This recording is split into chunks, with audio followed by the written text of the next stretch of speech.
क्या आप private limited company बनाना चाहते हैं? तो सबसे पहले जान लीजिए कि इसके लिए कितने डायरेक्टर्स की ज़रूरत होती है। भारत में कंपनीज एक्ट 2013 के अनुसार एक प्राइवेट लिमिटेड कंपनी बनाने के लिए कम से कम 2 डायरेक्टर जरूरी होते हैं। मैक्सिमम डायरेक्टर्स की लिमिट 15 है, लेकिन स्पेशल रेजोल्यूशन पास करके इससे ज़्यादा भी डायरेक्टर आप रख सकते हैं।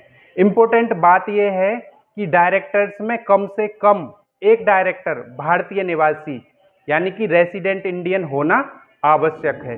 रेसिडेंट इंडियन का मतलब है जो पिछले 1 साल में कम से कम भारत में 182 दिन तक रहा हो।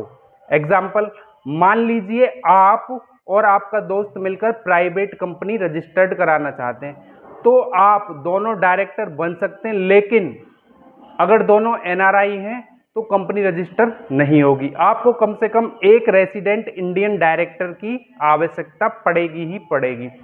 तो कंक्लूजन अगर हम अंत में देखें तो याद रखिए, मिनिमम 2 डायरेक्टर्स की जरूरत होती है, एक रेसिडेंट इंडियन होना आवश्यक है, मैक्सिमम 15 डायरेक्टर रख सकते हैं। अगर स्पेशल रेजोल्यूशन पास करते हैं तो उससे ज़्यादा भी डायरेक्टर हो सकते हैं। ऐसे ही आसान भाषा में टैक्स और कंपनी लॉ की जानकारी पाने के लिए हमारे चैनल को सब्सक्राइब कीजिए। अगर आपको ज़रूरत है तो मुझसे कांटेक्ट कर सकते हैं, मेरा नंबर स्क्रीन पर दिया हुआ है।